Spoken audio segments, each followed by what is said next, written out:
Assalamualaikum warahmatullahi wabarakatuh. Waalaikumsalam warahmatullahi wabarakatuh. Bismillahirrahmanirrahim. Alhamdulillahirabbil alamin. Wa bihi nasta'inu wa ala umuri dunya waddin wa ala alihi washabihi ajmain, amma ba'du. Yang terhormat Ibu Lina Agustina SPDSD selaku Kepala Sekolah Negeri 1 Adimulyo. Yang saya hormati Bapak Ibu guru serta karyawan SD Negeri 1 Adimulyo. Puji syukur kita curahkan kepada Allah Subhanahu wa taala yang mana telah melimpahkan nikmat sehat maupun nikmat sempat sehingga kita dapat berkumpul pada pagi siang hari ini dalam acara diseminasi pemahaman dan pengalaman penerapan budaya positif di SD Negeri 1 Adimulyo. Sholawat serta salam selalu kita curahkan kepada junjungan kita Nabi Agung Muhammad Sallallahu Alaihi Wasallam yang kita nantikan syafaatnya di yaumul kiamah. Allahumma amin. Perkenankanlah saya sebagai pembawa acara untuk membacakan susunan acara pada siang hari ini. Yang pertama pembukaan, kedua sambutan dari kepala sekolah, yang ketiga pemaparan materi dari narasumber, dan yang terakhir adalah penutup. Untuk menyingkat waktu, mari kita buka acara pada siang hari ini dengan bacaan basmalah bersama. Bismillahirrahmanirrahim. Semoga dengan bacaan basmalah acara pada siang hari ini dapat berjalan dengan lancar dan tentunya bermanfaat bagi kita semua. Allahumma amin. Mengingat acara yang kedua yaitu sambutan dari kepala sekolah kepada beliau Ibu Lina Agustina SPDSD, waktu keempat disilakan.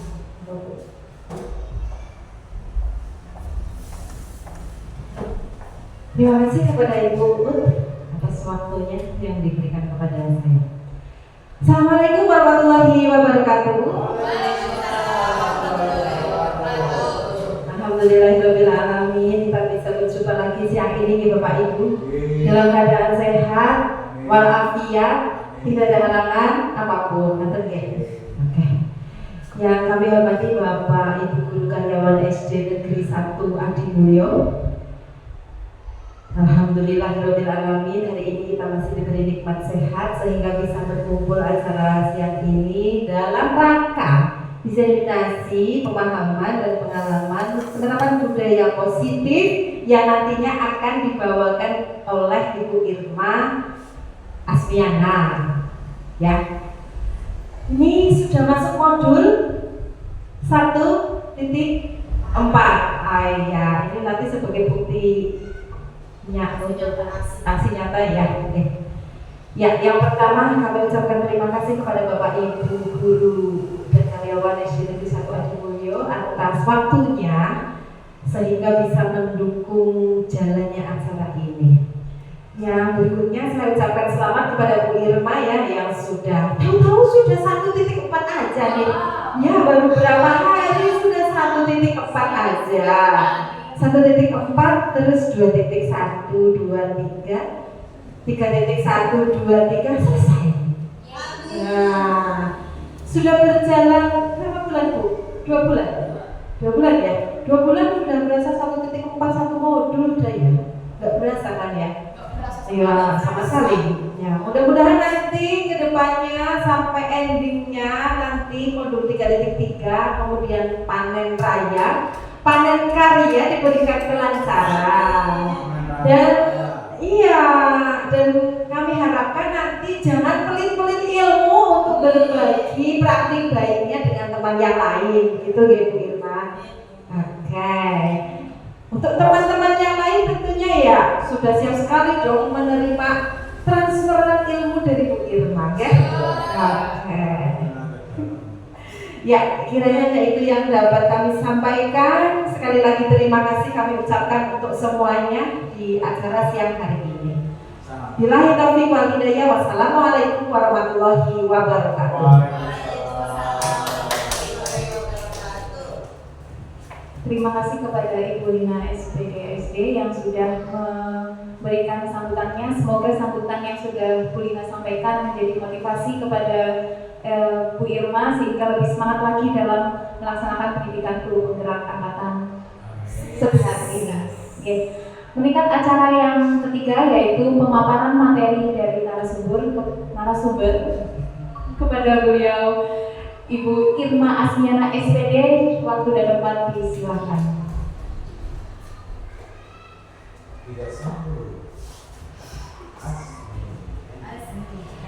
Assalamualaikum warahmatullahi wabarakatuh. Waalaikumsalam warahmatullahi wabarakatuh. Yang terhormat Ibu Lina Agustina selaku Kepala SD Negeri 1 Adimulyo, yang kami hormati Bapak Ibu Guru karyawan SD Negeri 1 Adimulyo, Mukhotimah ikut yang depan saja. Sebelumnya terima kasih kepada Ibu Kepala Sekolah dan rekan-rekan semua atas waktunya untuk membersamai kami di sini dalam rangka aksi nyata modul 1.4, yaitu diseminasi pemahaman dan pengalaman penerapan budaya positif di SD Negeri 1 Adimulyo, khususnya di kelas saya di kelas 6. Nanti di sini akan kami paparkan sedikit tentang pemahaman kami tentang budaya positif dan pengalaman penerapan yang sudah kami lakukan di kelas saya. Mungkin ketika nanti pemaparan ada beberapa pertanyaan atau kita saling diskusi, siap ya Bapak Ibu? Siap. Semangat Pak Dimas? Semangat. Sebelum semangat kita keluarkan jargon kita dahulu. Reaksi ya Bapak Ibu? Adimulyo 1 beraksi. Ya, mudah-mudahan dengan semangat yang membara di siang hari ini, nanti apa yang saya sampaikan harapannya adalah bermanfaat untuk diri saya sendiri dan untuk Bapak Ibu semua.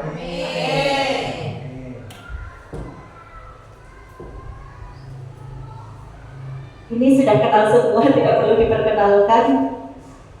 Kemudian apa sebenarnya konsep inti dari budaya positif? Jadi yang akan saya sampaikan adalah yang pertama tentang perubahan paradigma belajar.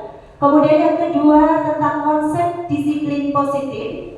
Yang ketiga nilai-nilai kebajikan. Yang keempat kebutuhan dasar manusia.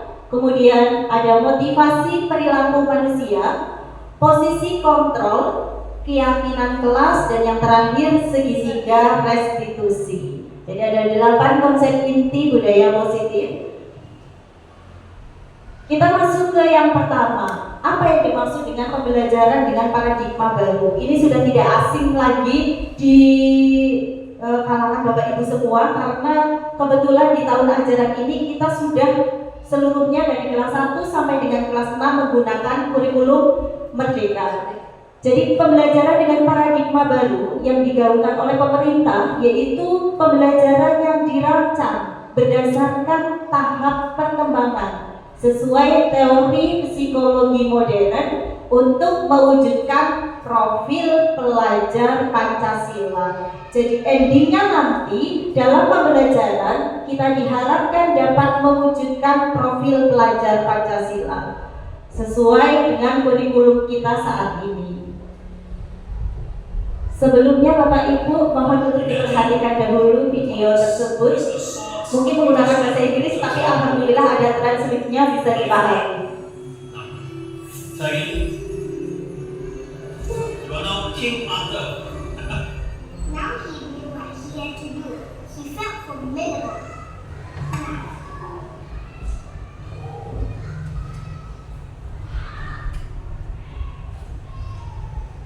He furrowed his brow and concentrated to bend the fort. Alright, class. Let's be nice, okay?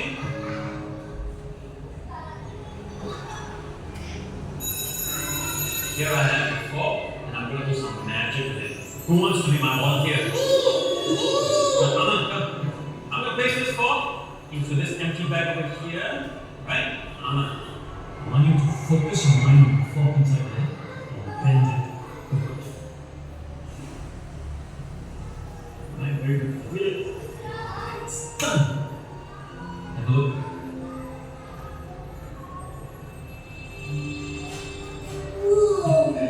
see what we can achieve when we put our minds to it. We can keep it.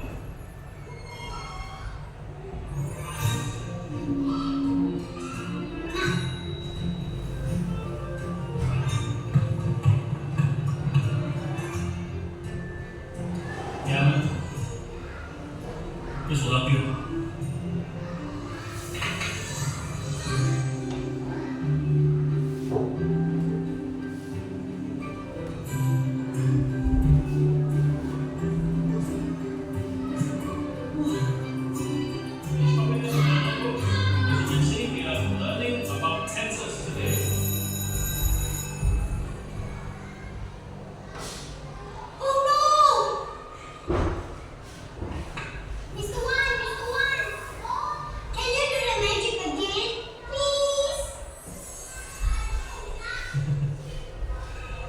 It wasn't me, Aman. It was all you.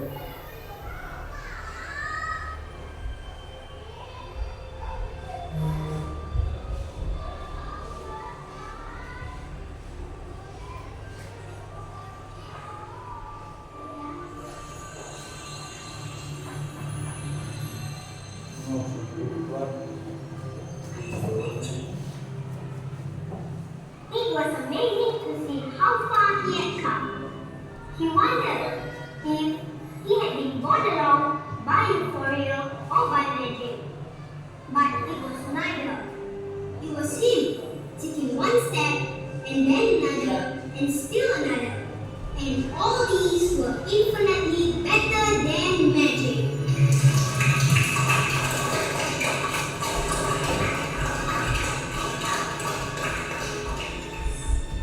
Sedikit cuplikan video tadi nih Bapak Ibu. Kalau bisa kita cermati apa yang bisa Bapak Ibu ambil dari video tersebut. Monggo Pak Supri. Iya, terima kasih waktu yang diberikan. Tadi saya agak kurang begitu mengerti dari bahasa Indonesia. Saya membacanya juga agak terlambat arti dari pengantar videonya. Kalau menurut saya yang saya amati itu dalam video itu adanya perubahan, tetapi anak diberi suatu fakta kenyataan. Tadi kan dicontohkan dalam satu garpu, itu garpunya bisa berubah sendiri begitu. Jadi adanya perubahan, sedangkan yang berubah itu sebenarnya bukan gurunya tapi anak itu sendiri yang berubah. Terima kasih. Luar biasa sekali tepuk tangan Bapak Ibu untuk Pak Supri. Jadi poinnya tadi ada yang di belakang yang dikatakan oleh Pak Supri. Siapa yang sebenarnya berubah di sini Bapak Ibu? Diri sendiri. Apakah guru berhak merubah murid? Apakah kita selama ini mengontrol murid atau muridnya yang mengontrol dirinya sendiri? Bagaimana Bu?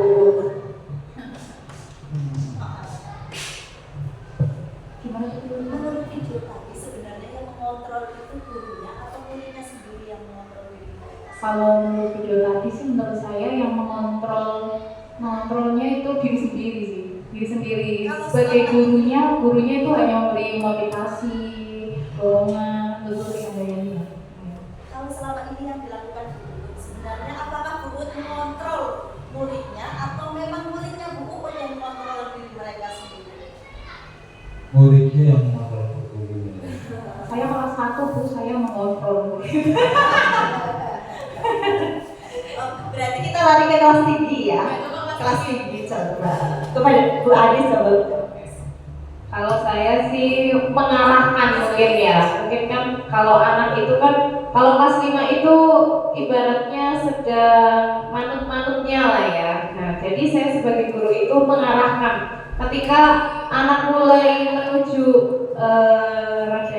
bengkok lah ya. Nah, saya meluruskan gitu. Mungkin mengarahkan, lebih ke mengarahkan itu. Oh iya, berarti tetap muridnya ya Ibu Anis ya, yang Iya. mengontrol dirinya sendiri. Iya betul. Saya memberikan sedikit kebebasan gitu. Tepuk tangan Bapak Ibu, ternyata sudah pintar semua sebelum determinasi ya. Jadi yang dikatakan Pak Supri, dikatakan oleh Bu Uut dan Bu Anis itu benar. Selama ini kita yang salah, miskonsepsi tentang makna kontrol. Hal ini disampaikan oleh Dr. William Glasser. Yang pertama adalah ilusi bahwa guru mengontrol murid. Sebenarnya bukan guru yang mengontrol murid. Selamat datang kepada Ibu Ika Kurniawati. Silakan untuk menempati tempat yang sudah disediakan. Lalu tempatnya di situ.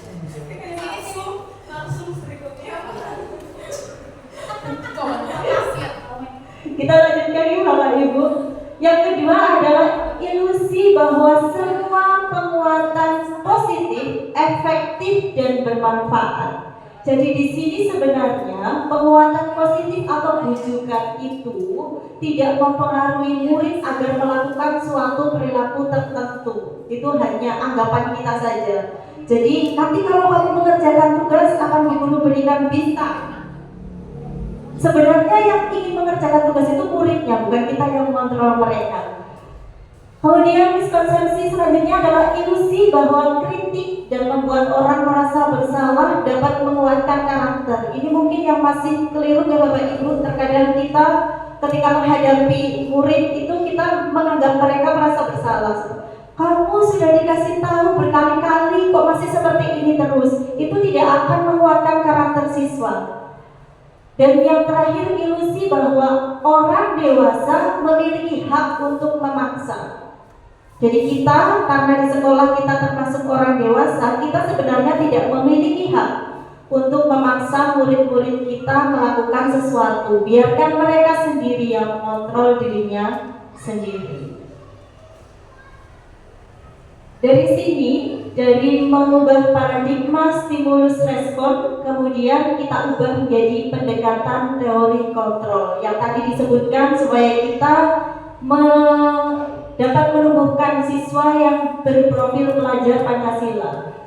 Jadi cara pandang kita rubah dari kita memandang bahwa kebutuhan kita itu berbeda, tapi sebenarnya kebutuhan kita atau kebutuhan murid itu Sama. Jadi di stimulus respon, mohon maaf saya ulangi lagi. Di stimulus respon itu kebutuhan murid kita anggap sama tapi sebenarnya berbeda. Kemudian semua orang melihat hal yang sama. Di teori kontrol semua orang memiliki gambaran yang berbeda. Mungkin kita memberikan satu gambar, kita ajukan ke murid, mereka akan berperspektif sendiri-sendiri gambar apakah yang ditunjukkan oleh gurunya. Dan ini yang tadi juga ada di video ya Bapak Ibu, orang lain bisa mengontrol saya, tapi sebenarnya hanya Anda yang bisa mengontrol diri Anda sendiri. Mau seperti apa Anda, mau seperti apa nanti murid Anda, biarkan mereka yang mengontrol dirinya sendiri. Kita hanya seperti yang tadi disebutkan Bu Anis ya, hanya pembimbing. Mbok-mbokan nanti murid kita ada yang bengkok sedikit, diluruskan lagi. Bilangnya hanya meluruskan. Tadi ketika belok, kita berusaha untuk meluruskan Pak Supri. Iya, ini sebenarnya Pak Supri yang agak bengkok. Lanjut ya Bapak Ibu, kita masuk ke disiplin. Apa sih disiplin? Patuh taat. Patuh taat. Itu ada mikrofon bisa dipakai Bapak Ibu. Kapan mendengar juga? Patuh taat disiplin. Patuh taat sesuai peraturan, tidak melanggar norma, dan tentunya bisa mengontrol dirinya sendiri. Kembali lagi nih Mas Supri, mengontrol dirinya sendiri. Berarti kata-kata hari ini mengontrol dirinya sendiri. Menurut Bapak pendidikan kita, Ki Hajar Dewantara, menyatakan bahwa disiplin, di mana ada kemerdekaan, disitulah harus ada disiplin yang kuat. Sungguh pun disiplin itu bersifat self-disiplin, yaitu kita sendiri yang mewajibkan kita dengan sekeras-kerasnya untuk menjadi pribadi yang disiplin. Disiplin positif.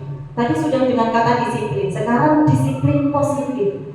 Disiplin menurut bahasa berasal dari kata disiplina yang artinya adalah belajar, yaitu tepat yang dikatakan Pak Supri tadi, mengacu pada disiplin diri yang memiliki tanggung jawab terhadap apa yang dilakukannya berdasarkan nilai yang diyakininya. Kemudian apa yang menjadi disiplin positif itu apa sebenarnya? Disiplin positif ini adalah salah satu cara penerapan disiplin yang bertujuan untuk menumbuhkan kesadaran serta memberdayakan murid tanpa imbalan, penghargaan, ancaman ataupun hukuman. Jadi apakah efektif ketika kita memberikan penghargaan kepada murid? Bisa efektif, bisa tidak. Oh ya, gimana Pak Supri? Boleh dijelaskan? Ini Pak Supri karena guru senior lebih banyak ilmu, bisa saling berbagi, kita Pak Supri kolaborasi. Kalau efektif, misalnya begitu anak melakukan pelanggaran, itu bisa dikatakan efektif kalau sifatnya segera dilakukan pemberian nasihat atau sanksi, kemudian juga tidak bersifat fisik. Tapi kalau sudah beberapa menit saja tidak dilakukan, misalnya untuk penyelesaiannya, apalagi berjam-jam, itu sudah tidak efektif lagi bagi saya. Apalagi kalau sifatnya fisik sampai marah-marah dan sebagainya. Terima kasih. Ya, terima kasih Pak Supri, luar biasa jawabannya Pak Supri. Nanti kita buktikan di posisi kontrol ada Pak Supri. Efektif apa tidak sebenarnya untuk penghargaan, ancaman atau hukuman? Jadi ending dari disiplin positif ini adalah tujuannya kita sebagai pendidik menciptakan murid yang memiliki disiplin diri sehingga mereka berperilaku mengacu pada nilai kebajikan universal dan memiliki motivasi intrinsik dalam perubahannya. Kalau berbicara tentang motivasi intrinsik, berarti imbalan, penghargaan, ancaman atau hukuman menurut tujuan ini apakah efektif? Kalau ini harus tidak efektif, karena ini semua Berubah lagi maksudnya tidak efektif. kalau menurut saya yang ancaman itu kan dari luar. Ya, padahal ini yang kita harapkan adalah motivasi intrinsik yang muncul dari dirinya. Berarti inilah yang dinamakan disiplin positif. Bagaimana kita tanpa harus memberikan penghargaan, tanpa harus memberikan ancaman, tapi siswa sudah mampu untuk mengontrol dirinya supaya bersikap disiplin.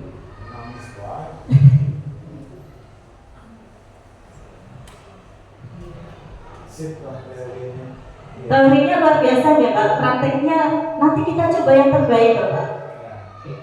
Nilai kebajikan, tadi dikatakan bahwa siswa itu meyakini nilai kebajikannya sendiri sehingga dia bisa mendisiplinkan dirinya. Nilai kebajikannya seperti di profil pelajar Pancasila, ada beriman dan bertakwa dan sebagainya. Kemudian ada toleransi, rasa hormat, di keterampilan hidup dapat dipercaya, lurus hati, semua nilai-nilai yang baik Bapak Ibu. Bagaimana memunculkan ini pada siswa kita, tapi agar mereka termotivasi sendiri, tidak secara kita paksa atau kita berikan imbalan. Kita masuk ke 5 kebutuhan dasar manusia. Apa sih kebutuhan dasar manusia? Yaitu segala sesuatu yang kita lakukan untuk mendapatkan apa yang kita inginkan.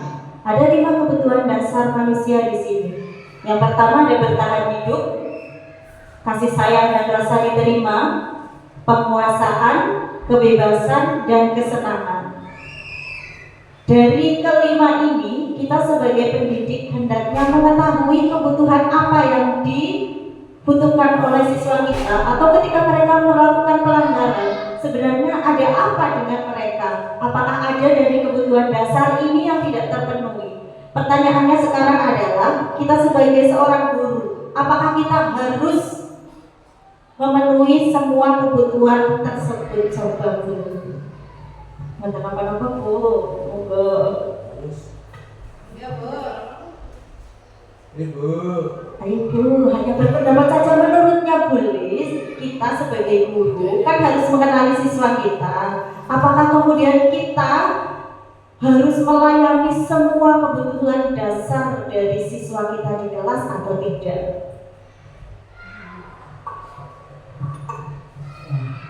Ayo Bu Lis. Ya, kita sebagai pendidik yang tugasnya mengarahkan, mendidik, membimbing. Ya, sebisanya kebutuhan peserta didik itu ya dipenuhi semua. Walaupun tidak, misalnya kasih sayang dan rasa diterima itu full, 100%. Jadi sedikit pasti harus ada kasih sayangnya. Terus ya di situ punya kebutuhannya itu harus dipenuhi walaupun tidak 100% tadi. Terima kasih Bapak Ibu, beri tepuk tangan untuk Bu Lis. Terima kasih jawabannya. Jadi tepat sekali yang dikatakan Bu Lis bahwa kita setidaknya berusaha Bu Lis untuk memenuhi apa yang dibutuhkan oleh siswa terkait dengan kebutuhan dasar manusia ini. Tapi tidak memungkiri kita juga manusia, okay? Tidak mungkin 100% dapat memenuhi kebutuhan mereka. Yang penting kita melakukan yang terbaik untuk siswa kita. Lanjut, teori motivasi perilaku manusia. Jadi setiap manusia yang tadi dikatakan itu melakukan sesuatu pasti dengan tujuan. Pak Rizky datang ke sini pasti mempunyai tujuan yang Pak Rizky.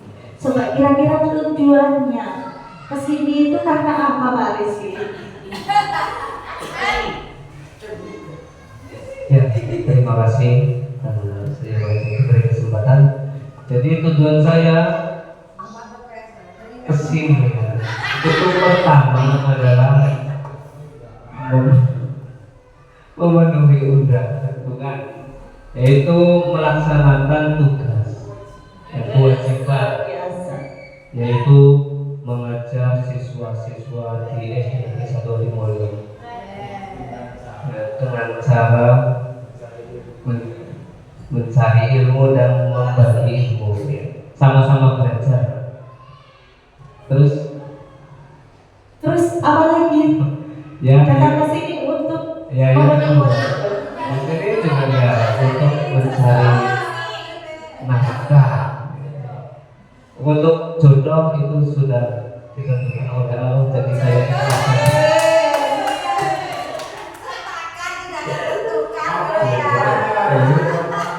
iya.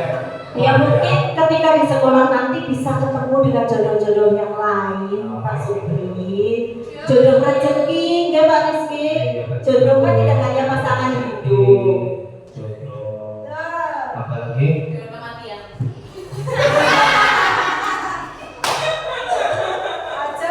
Jodoh yang lain. Yang jelas ketemu dengan jodohnya orang-orang lain. Berarti ini motivasinya datang dari sendiri nih Pak Supri. Pak Supri Pak. Ini Pak Rizky. Iya, ini Pak Rizky. Jadi saya datang ke sini ya itu untuk memenuhi kewajiban saya dan berbagi ilmu kepada peserta didik. Yes, tepuk tangan Bapak Ibu. Luar biasa. Berarti Pak Rizky sudah menjadi orang yang menghargai dirinya sendiri. Karena merasa beliau memiliki ilmu yang bisa dibagikan untuk murid-muridnya. Saya pikir tadinya yang motivasi eksternal Bu, yang awal ini atau yang kedua untuk menghindari ketidaknyamanan atau hukuman. Tidak ya Pak Rizky? Iya. Jadi sama dengan gurunya sebenarnya, murid kita pun seperti itu. Mereka melakukan suatu tindakan bisa karena yang pertama adalah menghindari hukuman. Mengerjakan PR itu tidak selalu mereka memang kepengen mengerjakan PR. Bisa saja mereka hanya untuk menghindari hukuman ketika tidak mengerjakan PR. Atau bisa jadi karena ingin mendapatkan imbalan. Jadi kalau nanti saya mengerjakan PR sama guru, saya itu pasti dikasih bonus sama guru. Es krim atau biasanya kalau aku sekarang apa kitanya es krim Pak Supri? Ya mungkin berupa es apa Pak? Selain es krim ya mungkin dapat pensil, mungkin dapat uang. Iya. Bisa jadi. Atau ada murid kita yang sudah dapat menghargai dirinya sendiri dengan nilai-nilai yang mereka percaya yang tadi sudah disampaikan, yaitu tentang kebijakan universal tadi. Ada motivasi eksternal dan motivasi internal. Sekarang kita masuk hukuman, konsekuensi, dan restitusi. Sebelum ke sini, saya tanya Pak Dimas yang di lapangan. Pak Dimas, misalkan ada murid Pak Dimas yang seharusnya hari itu pelajaran olahraga tapi tidak menggunakan seragam olahraga, dia tidak membawa baju olahraga. Apa yang menurut Pak Dimas, apa yang akan Pak Dimas lakukan terhadap anak tersebut? Kalau menurut saya yang sudah dilakukan yang akan Pak Dimas lakukan kepada murid tersebut, yang akan saya lakukan yaitu ketika ada murid atau peserta didik yang tidak membawa kaos atau seragam olahraga, saya akan memberikan sedikit hukuman. Sedikit apa Pak Dimas? Belum selesai itu kalimatnya. sedikit Hukuman. bukan hukuman, Hadiah. hadiah Hadiah yang seperti apa itu bentuknya Pak Dimas? yaitu berupa seperti Bukan.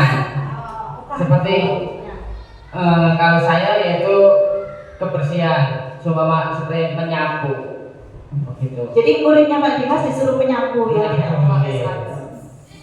Karena agar besok untuk pertemuan berikutnya peserta didik itu dapat berubah dalam arti harus membawa perlengkapan olahraga yang dibutuhkan. Lebih disiplin. Nah, ketika Pak Dimas melakukan muridnya suruh menyapu, apakah sebelumnya sudah ada kesepakatan dengan muridnya atau belum? Kalau itu sudah di awal pertemuan, ketika di awal pertemuan kita mengadakan perjanjian seperti itu. Perjanjian ini pakai mata yang tidak ini perjanjian ya? Iya, atau iya kontrak belajar. Oh, kontrak belajar. Ini ada kata-kata baru Bapak Ibu guru, kontrak belajar. Seperti itu. Oh, ya. Terima kasih Pak Dimas untuk pendapatnya tadi. Ketika ada muridnya Pak Dimas yang tidak memakai seragam, maka Pak Dimas sebenarnya sudah membuat kontrak belajar. Bagi yang tidak disiplin akan disuruh menyapu. Itu maksudnya apa sih ya? Apakah hukuman, konsekuensi, ataukah masuk restitusi? Karena sudah ada kontrak belajar konsekuensi. Konsekuensi ya, tidak perlu dijelaskan, sudah jelas semua ya. Sudah masuk konsekuensi. Coba kita lihat. Hukuman adalah sanksi yang diberikan sebagai kita langsung masuk ke sini saja. Perbedaannya, hukuman tidak terencana atau tiba-tiba. Sedangkan konsekuensi itu terencana atau disepakati sesuai peraturan. Berarti yang tadi sudah dilakukan Pak Dimas, konsekuensi. Kemudian di hukuman, murid tidak tahu apa yang akan terjadi. Sedangkan di konsekuensi, murid sudah tahu karena memang dia sudah disepakati lebih awal kan. Oh, kalau saya melakukan ini berarti nanti saya ini. Hukuman bersifat satu arah dan bisa berupa hukuman fisik ataupun psikis. Sedangkan konsekuensi, murid tetap dibuat tidak nyaman sebenarnya. Karena harusnya olahraga tapi disuruh nyapu. Sikap guru selalu memonitor murid. Sebenarnya antara hukuman dan konsekuensi itu agak samar-samar nih Bapak Ibu. Kalau berbicara tadi Pak Dimas konsekuensinya ketika tidak menggunakan seragam olahraga tapi disuruh menyapu, apakah menyapu itu ada hubungannya dengan pelajaran olahraga?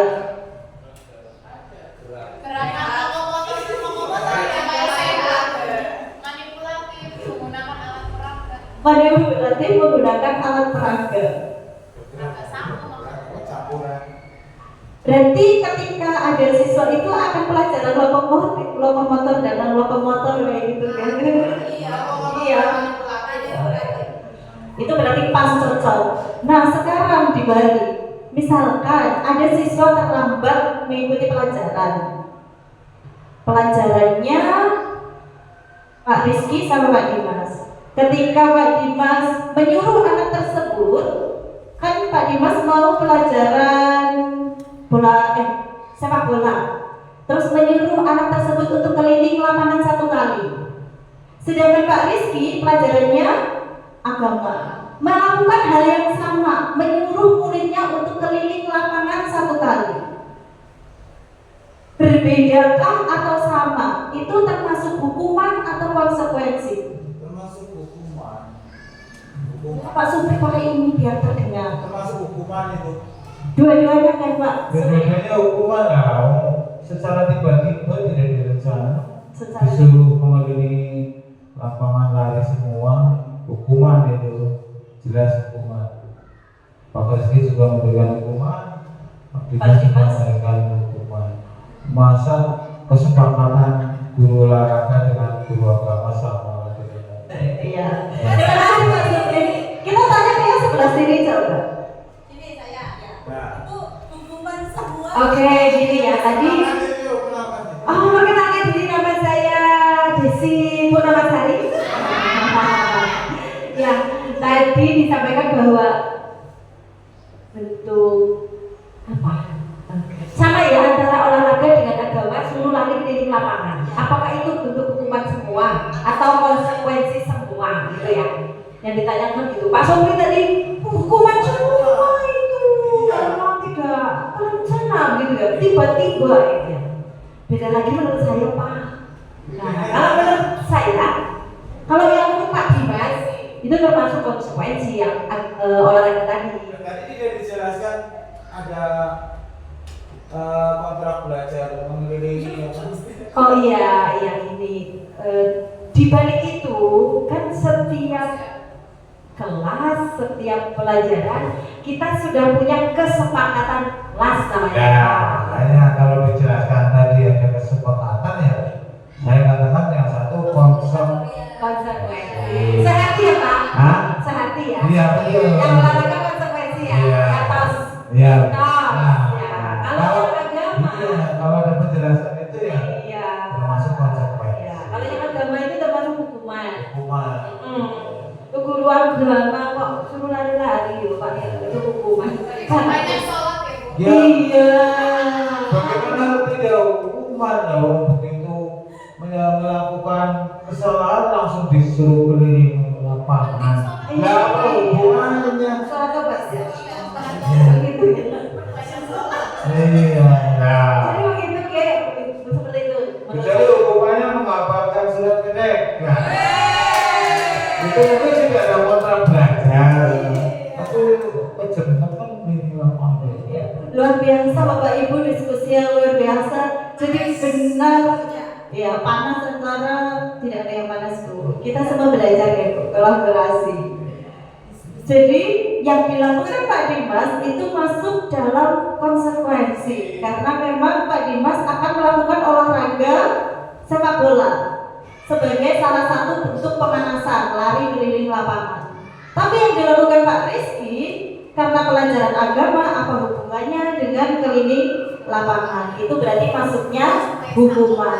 Tapi beda lagi ketika Pak Dimas akan memberikan teori, bukan di lapangan ya. Jadi pelajaran teori, terus menyuruh siswanya yang datang terlambat keliling lapangan.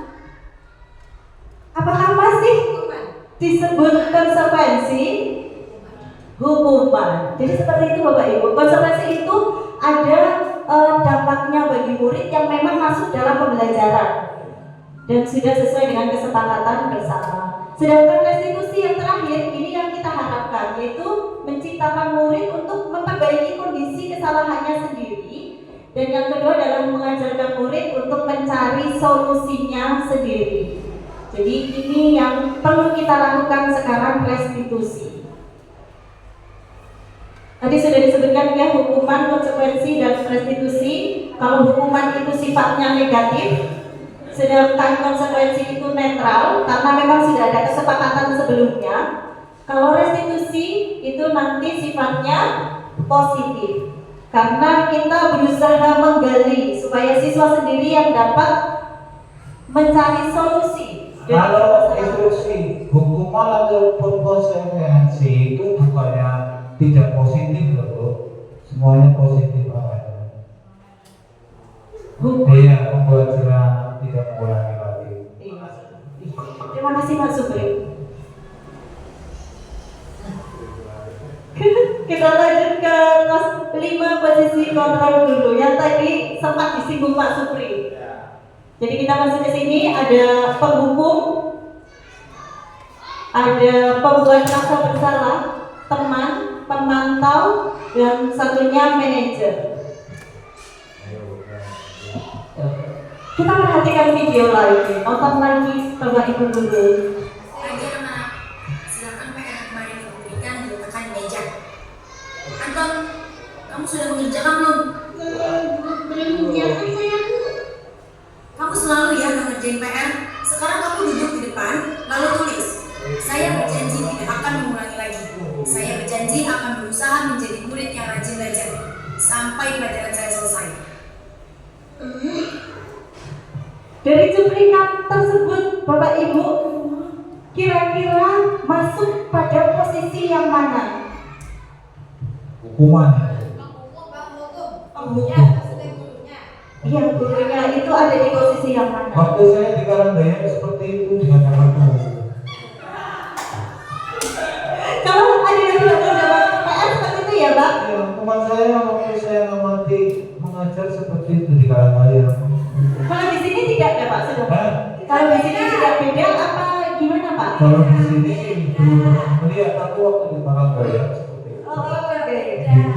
Itu mungkin videonya mungkin itu. Jangan-jangan saya video ini terinspirasi dari yang di Karangdaya, Iya, Pak? bisa juga. Kemudian kamu harus pulang, Iya. tidak bawa PR. Kalau dulu seperti itu tidak, Pak? Ketika Pak Supri menjadi siswa SD, apakah mengalami hal yang demikian bertemu dengan guru yang tersebut? Oh ya, kalau saya dulu waktu masih SD ingat banget ya. Karena dulu saya termasuk anak yang rajin. Rajin terlambat maksudnya. Nah, jadi di situ saya sering dimarahin kalau tidak mengerjakan PR, langsung disuruh maju ke depan dan disuruh melanjutkan angkat kaki. Sampai sekarang masih teringat ya, Pak? Ya masih teringat itu, iya teringat kayak gitu. Itu kenangan-kenangan yang tidak terlupakan, tapi itu bisa menjadi apa ya, motivasi saya untuk lebih jangan ya, tidak untuk meniru, tapi motivasi saya untuk lebih baik lagi, untuk lebih disiplin Luar biasa. dan Berarti hukuman yang diberikan Bapak Ibu gurunya Pak Rizky mampu membangkitkan motivasi. Intrinsik. tapi itu tidak bisa diterapkan di semua orang ya. Karena itu kembali lagi ke diri Sendiri. Terima kasih Pak Rizky. Kita lanjut ke video yang kedua. Oh ini Pak gurunya memisah. Hari ini ada tugas. Ada yang belum mengerjakan? Anton, kamu sudah mengerjakan? Belum, Pak. Kamu nggak ngerjain tugas. Kamu mau jadi apa nanti? Kamu lihat sekolah sih? Coba bayangkan orang tuamu betapa kecewanya sama kamu. Kamu itu sudah kelas 5, harusnya bertanggung jawab sama dirimu sendiri. Kalau video tadi berada di posisi yang mana guru tersebut? Pembuat rasa bersalah di kalimat mana Bu Uut yang menyatakan pembuat rasa bersalah? Saya sudah mengamati tadi, kalau menurut saya sih di kata-kata bayangkan jadi orang tua yang sudah menolong ini. Nah, jadi anaknya kan merasa rendah diri, merasa apa ya? Kalau menurut saya menjadi kurang percaya diri, bilang seperti itu. Berarti posisi guru tersebut belum ideal Bu Uut, membuat anak rendah diri, merasa tidak bisa apa-apa dengan kemampuannya. Oke, kita lanjut lagi ke video yang ketiga. Ada ibu guru cantik di sini. Ya udah, nanti jangan buru-buru ya. Kalau kamu rajin, ibu senang lihatnya. Ya, lain kali begitu ya maksudnya. Tas dulu dong. Kita kan teman. Wah, jadi kalau aku ulangi lagi, apa ya? Di posisi yang mana ini? Saya pengen dengar suara yang lain. Boleh lah ya? Kesini dulu mungkin. Itu ada di posisi kontrol, kira-kira ada di posisi kontrol mana? Tadi ada 5 posisi kontrol. Penghukum, pembuat rasa bersalah, teman, kemudian pemantau, dan satunya manajer. Mungkin teman ya. Teman. Dari mana Bu Anis bisa berasumsi bahwa itu posisinya sebagai teman? Karena ada itu tadi, karena telat tidak apa-apa, besok jangan diulangi lagi, terus ada tos gitu ya tadi. Jadi merasa seperti bestie. Ada yang merasa seperti bestie dengan muridnya di kelas?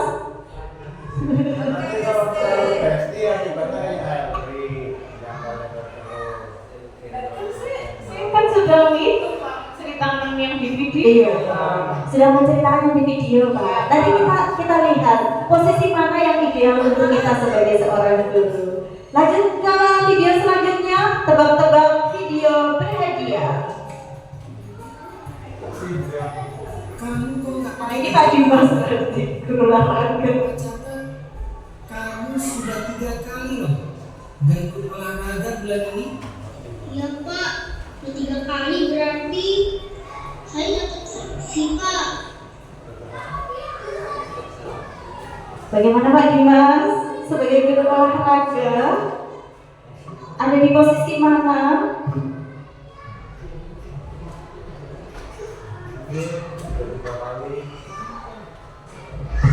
Ada posisi tadi, ada posisi hukuman, penghukum, pembuat rasa bersalah, teman, pemantau, kemudian manajer. Yang tadi kira-kira ada di posisi yang mana? Tadi kalau menurut saya karena videonya kurang jelas maksudnya. Atau gimana? Saya ulang lagi apa gimana Pak Dimas?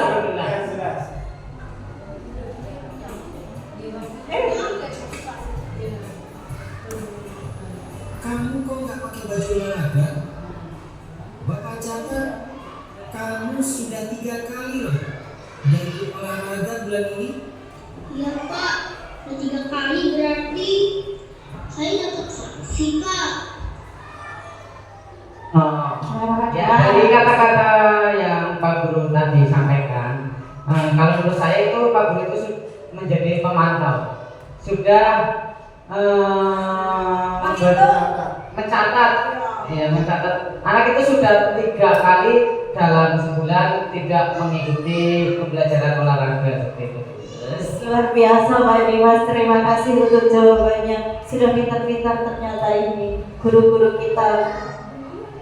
Lanjut ke yang terakhir. Bu, saya belum tugas. Maaf ya Bu, saya terlambat mengumpulkan tugas. Kenapa kamu terlambat mengumpulkan tugas? Iya Bu, saya kalau sore bangun ibu jaga warung, gak sempat mengerjain tugas. Kira-kira nih, apa yang bisa kamu perbaiki supaya kamu bisa mengerjakan tugas tepat waktu? Coba, kapan biasanya kamu membantu ibu jualan? Jam 6 sampai jam 8 Bu. Bagaimana kalau kamu membuat jadwal? Kapan kamu akan mengerjakan tugas? Oh gitu ya Bu, saya coba deh Bu, terima kasih Bu. video yang terakhir, di posisi mana kira-kira guru tersebut melakukan perannya terhadap siswa yang tidak mengerjakan tugas? Biar tidak ngantuk Ibu Ika, pendapat dulu sebentar.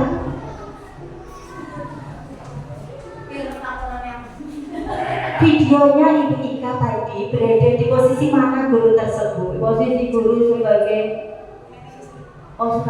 manajer, posisi terbaik, guru Terbaik, terideal. idealnya menjadi guru itu Perlu kesabaran ekstra. ya, dengan begitu banyak restitusinya. Bisa diterapkan atau tidak itu Bu Ika? Bisa, kita pasti bisa. Kita pasti bisa. Terima kasih Bu Ika, terima kasih Bapak Ibu guru. Sekarang pertanyaannya lagi adalah, selama ini kita mengajar, sudah ada yang sampai berpuluh-puluh tahun. Yang paling sering dilakukan itu yang video mana sih? 1, 2, 3, 4 atau video yang kelima? Saya tanya dari yang sudah paling senior dulu ya Pak Supri. Bagaimana berdasarkan guru Karanggaya? Ya, berdasarkan saya menjadi guru di Karanggaya, yang sudah saya lakukan itu memang ya baru merasa hari ini saya merasa salah, keliru mungkin. Jadi yang sering saya lakukan itu sebagai penghukum. Yang pertama nih Pak. Iya, waktu di Karanggaya.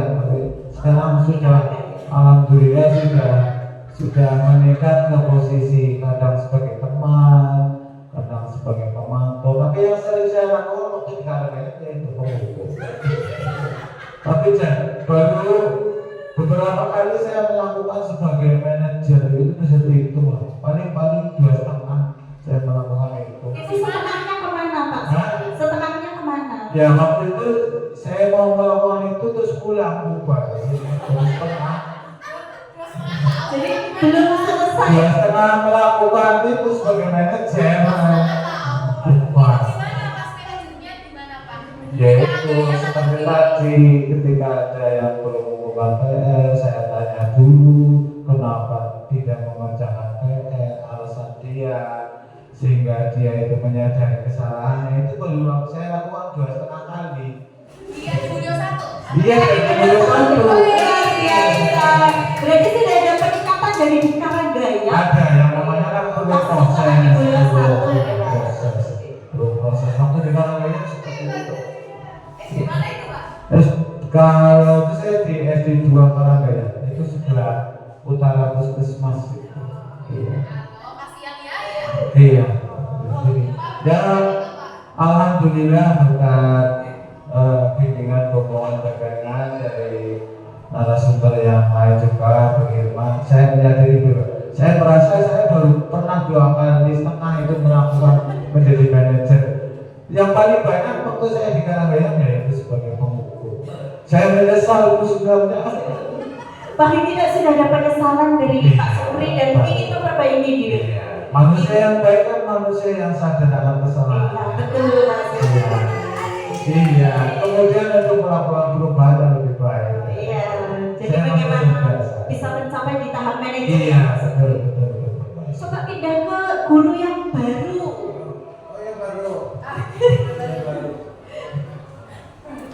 Pada guru yang baru sudah sampai di posisi mana Ibu guru?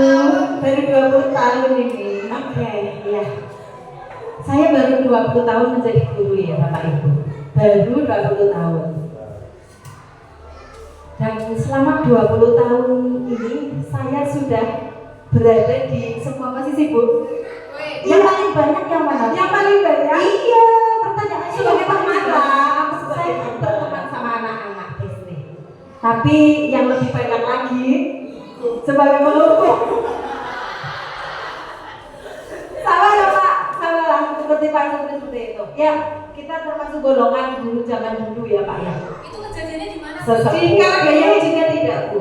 Ini kejadiannya di sebelah Karanggaya. Iya, sebelah Karanggaya.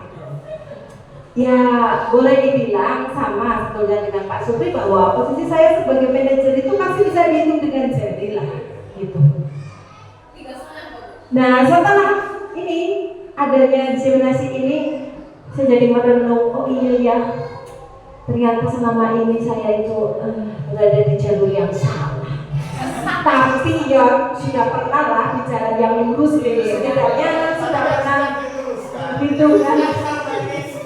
Berapa kali sudah pernah jadi manajer gitu Ibu. Terima kasih.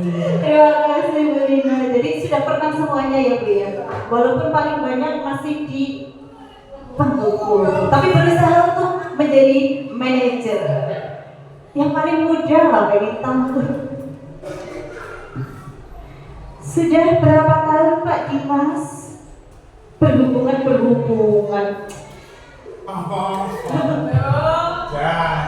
menjadi seorang pendidik selama ini, apalagi di lapangan dengan kondisi siswa yang begitu beragam?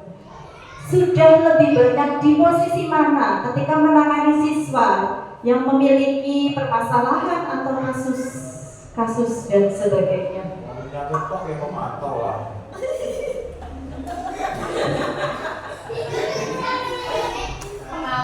Karena saya di bidang olahraga, saya senangnya mendukung.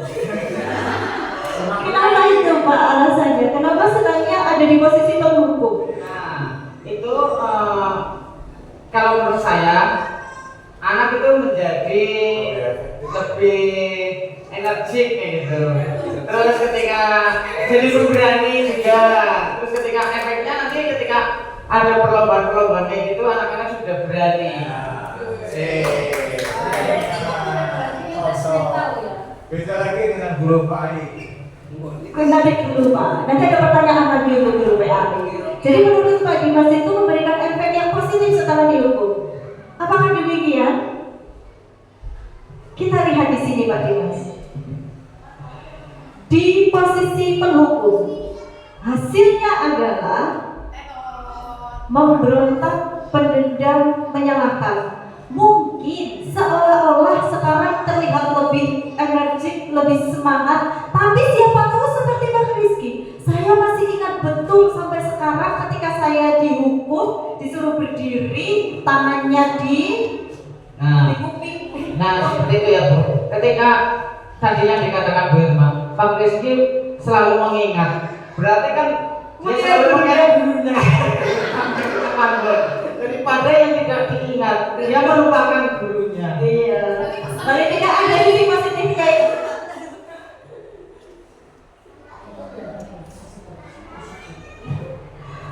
apa iya sih penghukum boleh, tapi di sini disebutkan identitas gagal. Mungkin dulu boleh dilakukan.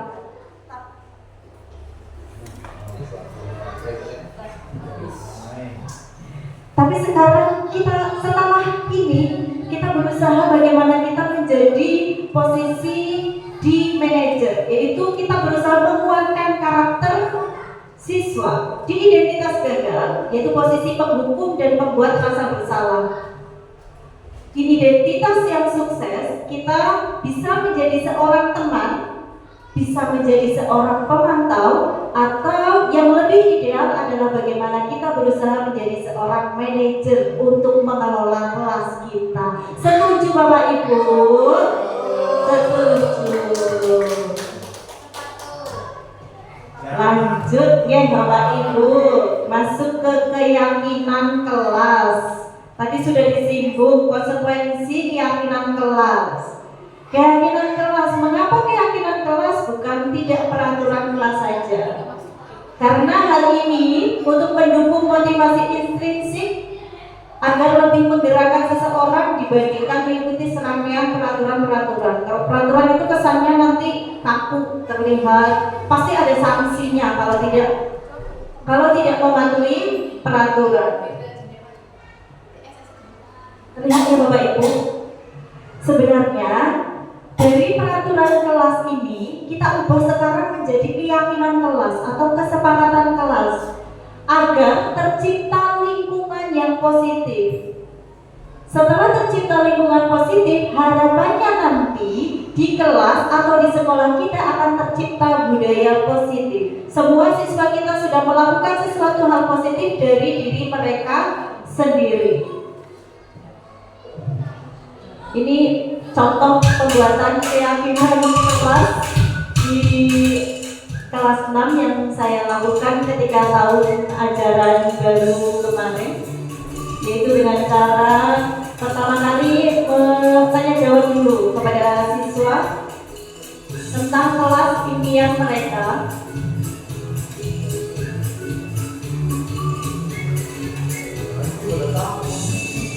Itu kan gerakannya tanya apa?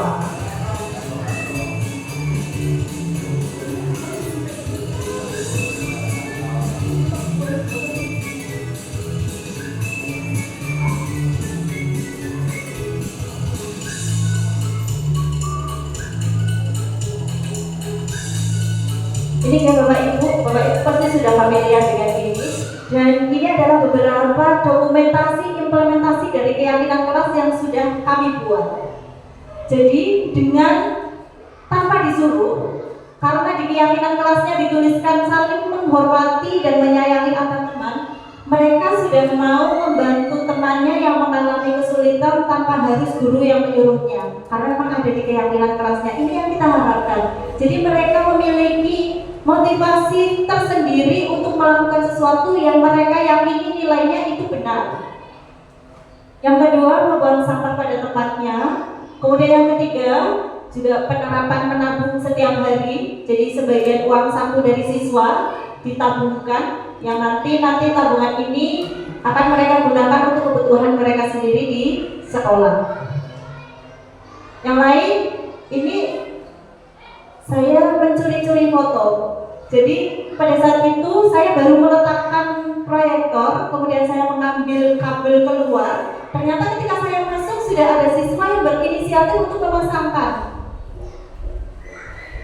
Kan tujuan kita yang ini ya Bapak Ibu, tanpa kita harus kue kotor disapu, tapi mereka sudah inisiatif, ada kotoran, ambil sapu sendiri disapu.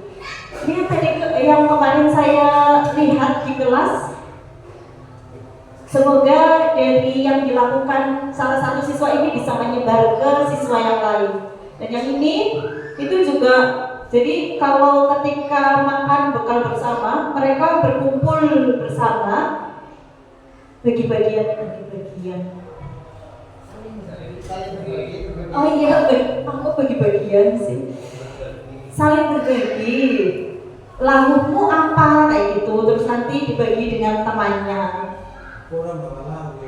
Nanti dikasih Pak kalau yang nggak bawa, tapi kalau yang nggak bawa nasi biasanya mereka nggak mau dikasih Pak, mungkin malu atau bagaimana. Kita masuk ke materi yang terakhir Bapak Ibu, bagaimana kita mewujudkan sebagai posisi manajer, yaitu dengan segitiga restitusi. Restitusi Pak Rizky, Anda terpikirkan apa? Suatu proses dialog yang dijalankan oleh guru agar dapat menghasilkan murid yang mandiri dan bertanggung jawab. Ada 3 tahapan yang bisa kita lakukan sebagai posisi kita manajer untuk menyelesaikan suatu kasus di kelas ataupun di sekolah. Yang pertama, kita harus menstabilkan identitas siswa dulu. Jadi ketika siswa melakukan kesalahan, mungkin ada siswa yang bertengkar, kita panggil, jangan langsung kue nang apa kesuwan bae karo batiren, tapi nang apa maning, kiye maning, bukan seperti itu ya Bapak Ibu. Kita berusaha untuk menjadi seorang manajer. Yang pertama kita lakukan adalah ini, distabilkan dulu identitasnya. Jadi kita anggap diri kita sebagai murid dulu. Ditanya, kamu kenapa ganteng? Oh, kalau Bu Guru jadi kamu, mungkin Bu Guru akan melakukan hal yang sama seperti itu dulu. Jadi didobongkan hatinya di sini. Baru kemudian kita validasi tindakan yang salah. Pasti mereka melakukan sesuatu ada motivasinya. Kenapa kok bisa melakukan seperti itu? Kalau sudah kita tahu apa alasannya, kemudian kita tanya, apakah tindakan yang mereka lakukan itu benar atau salah? Itu masuk di validasi tindakan yang salah. Dan yang terakhir kita tanyakan keyakinannya, sesuai tidak dengan keyakinan kelasnya. Jadi urutannya untuk sebuah restitusi ini kita harus membuat keyakinan kelas terlebih dahulu, baru kemudian bisa melaksanakan kegiatan restitusi. Intinya di sini adalah mengembangkan budaya positif di sekolah, seperti yang sudah saya dan teman-teman mungkin lakukan juga, yaitu yang pertama membuat keyakinan kelas, dan kita berusaha untuk menerapkan segitiga restitusi untuk sebuah kasus pada siswa. Jangan lagi kita berada pada tahap yang penghukum. Jadi penghukum itu sudah haram di dunia pendidikan kalau bisa, tapi harus bisa penghukum, dan satunya pembuat rasa bersalah kalau bisa sudah kita delete dari pikiran kita. Jangan sampai kita berada di posisi tersebut. Terima kasih Bapak Ibu, kiranya itu yang dapat saya sampaikan. Terima kasih untuk waktunya, terima kasih untuk diskusinya yang luar biasa. Mudah-mudahan apa yang saya sampaikan dapat bermanfaat untuk kita semua. Wassalamualaikum warahmatullahi wabarakatuh.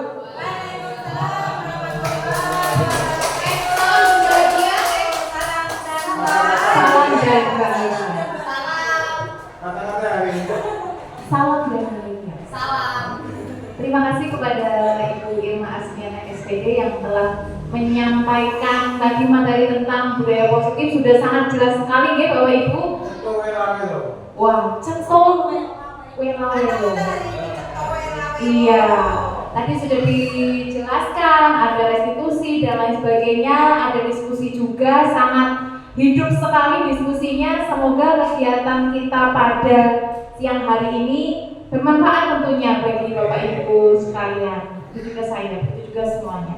Oke, kita menuju acara yang terakhir Bapak Ibu, yaitu penutup. Mari kita tutup acara pada siang hari ini dengan bacaan hamdalah bersama. Alhamdulillah. Terima kasih waktunya Bapak Ibu, terima kasih juga narasumber. Ya, semoga kegiatan ini bermanfaat bagi kita semua. Sekian, saya sebagai pembawa acara mohon maaf apabila ada kesalahan. Wabillahi taufiq wal hidayah. Wassalamualaikum warahmatullahi wabarakatuh.